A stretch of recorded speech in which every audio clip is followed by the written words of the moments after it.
우리가 어떤 이야기를 할 때는 서로 메시지를 주고받기 마련인데요.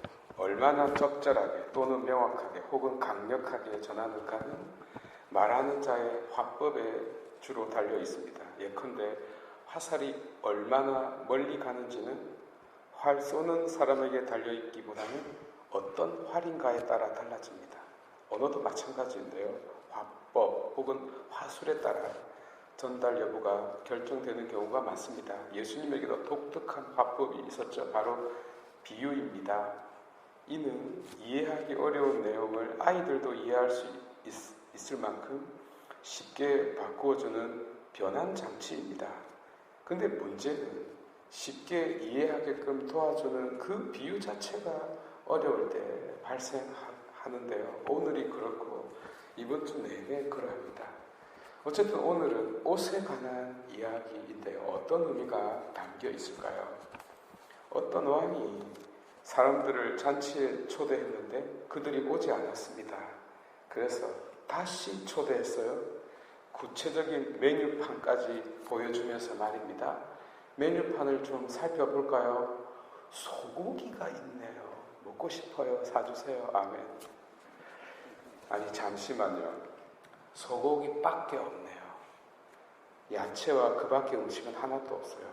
안 가. 그래서 사람들이 밭으로 장사하러 갔어요. 왕이 화가 날 만한 상황이죠. 그렇다고 군대를 보내서 다 죽여버리면 어떡하나요? 다 쓸어버렸습니다. 아니 우리 본당 신자분들의 발음으로는 다 썰어버렸다네요. 이것도 모자라 불까지 질러버렸습니다. 갱년기 중에서는 최악입니다.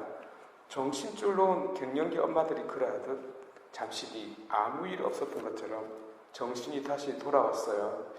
그런데 앞에 일을 기억이나 하고 있는지 모르겠어요. 그래서 또 초대합니다. 이번에는 아무나 초대했습니다. 그랬더니 자리가 꽉 찼네요. 그러면 왕이 매우 기분이 좋아하는데요. 엄마나 둘러보다가 굿지를 입고 오지 않은 사람을 보고 버럭 화를 냈어요. 이랬다 저랬다 들었다 놨다 들었다 놨다 하네요. 금방 화나고 다시 변하고 언제 터질지 모르는 화산이 따로 없습니다. 도대체 이 비유는 무엇을 말하려는 것일까요? 도대체 무슨 이야기이죠? 제 생각만 간단하게 말씀드릴게요. 적어도 이 비유의 핵심에 예복이 있는 것만큼 틀림없어요. 예복이 무엇입니까?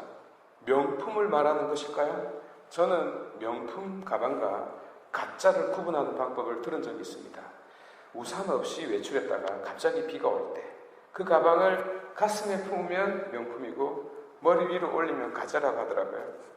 이런 옷을 말하는 것일까요? 아닙니다. 예복은 무엇보다도 그 자리에 어울리는 옷을 말합니다. 그 자리에 어울린다는 의미를 오늘 일독서가 말해주고 있거든요. 일독서의 배경을 이해하려면 역사를 조금 거슬러 올라가야 합니다. 에돔은 야곱의 형 에사오의 후손이죠. 에사오가 이삭의 맏아들임에도 불구하고 둘째 야곱이 루이비통 옷을 입고 아버지 앞에 나타나는 바람에 장자권을 빼앗기고 그 고난을 누리지 못했습니다. 때문에 이 후손들은 이스라엘에 대한 불만이 엄청났습니다. 형제들 간의 감정이 원수의 그것보다 더할 때가 있잖아요. 바로 에돔이 그러했습니다. 그래서 에돔은 바빌론 제국이 이스라엘을 칠 때 돕습니다. 살육을 자행했고요. 땅을 뺏고 심지어 이스라엘의 하느님을 모독하기까지 합니다. 충분히 이해할 수 있습니다만 하느님은 열받았어요. 그래서 36장 1절에서 15절은 에돔에게 파멸의 경고를 함과 동시에 이스라엘 땅에 대한 회복을 말하고 있거든요. 그리고 오늘은 이스라엘 백성에 대한 회복을 말하고 있는 내용입니다. 지금 그들은 바빌론 유폐로 말미암아 절망 속에서 허우적거리고 있는 상태입니다. 오죽했으면 이방인들이 이스라엘 백성을 향하여 하느님에게서조차 쫓겨난 민족이라고 조롱을 했겠습니까? 그런데도 이스라엘은 아무 할 말이 없는 상태입니다. 맞는 말이거든요.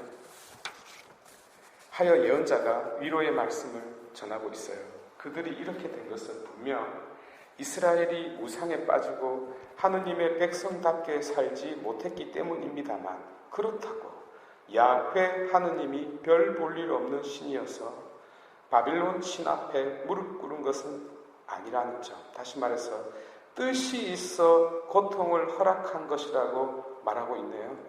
그래서 당신 백성을 회복시키려고 하는데요, 당신은 돌처럼 딱딱하게 굳은 마음을 제거하고 아이의 심장처럼 부드러운 마음을 주시겠다고, 곧 새 영을 부어주시겠다고 약속하십니다.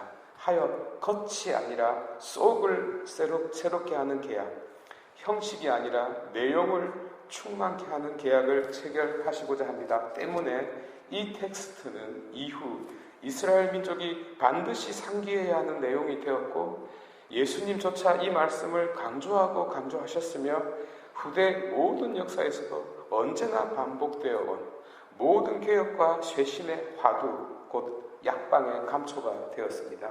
하여 하느님은 마치 집 나간 탕아가 다시 아버지 품으로 돌아오듯 이스라엘을 본래의 자리로 돌아오게 하실 것입니다. 당신은 당신 아들에게 살찐 송아지를 잡아주고 이때 그 아들이 본래 입고 있었던 아들의 옷을 다시 입혀줄 것입니다. 곧 아들의 지위를 말해주고 아들의 품격을 가리키는 그 옷을 입혀주실 것입니다. 바로 이 옷이 예복입니다. 그러나 보십시오. 이 옷의 가격은 엄청납니다. 집 나간 탕자가 거의 죽었다가 돌아왔잖아요. 목숨값에 비길 수 있네요. 이스라엘이 멸망하고 유배에 처해졌잖아요. 국가 전체, 주권 전체, 역사 전체에 버금가는 옷이네요. 이 예복의 대가는 실로 엄청났습니다. 이에 본 해퍼가 값싼 은총과 값비싼 은총에 대하여 설파하는데 정말 그 요지는 허를 찔렀습니다. 탕자와 이스라엘이 치르고 산 옷이야말로 좋은 예복, 곧 값비싼 은총입니다. 반면 많은 기독교인들이 입고 있는 옷은 몸빼이 같은 옷, 곧 값싼 은총에 불과하다는 것이죠. 영어 속담에 easy come, easy go, 쉽게 들어온 것은 쉽게 나간다는 말이 있어요. 은총도 그러합니다. 대가를 치르지 않는 은총이란 없습니다. 이스라엘 역사에는 없어요. 이스라엘 자체가 야곱이 반신불구가 되는 대가로 얻은 이름이잖아요. 그리고 이스라엘 역사가 구원의 역사이니까 구원의 역사에 대가를 치르지 않고 입을 수 있는 옷은 없습니다. 그러면 그리스도로 말미암아 우리가 그저 구원을 받지 않았습니까? 라고 말할 수 있겠네요. 그리스도께서 엄청난 대가를 치렀습니다. 우리가 비록 그리스도의 성혈로 말미암아 구원받은 것은 사실이지만 대신 그리스도의 옷을 입어야 하면 변함이 없어요. 그리스도의 피로써 구원받은 지세포 성도 여러분, 우리가 치루어야 할 대가를 분명 그리스도께서 값을 지불했습니다. 그렇다고 공짜는 아닙니다. 우리 역시 믿음, 희망, 사랑이라는 예복을 구입하여 입어야 합니다. 그렇지 않고서는 어린 양의 혼인잔치에 참여할 수 없습니다. 이 옷이 얼마 하느냐고요? 순교자들의 피를 생각해 보십시오. 탕자가 다시 입은 옷, 이스라엘이 다시 입게 된 그 옷과 맞먹습니다. 그러하니 단디 마음을 먹고 그리스도의 옷을, 아니 그리스도를 옷 입고 어린 양의 혼인잔치에 참여할 계획을 세우시기 바랍니다.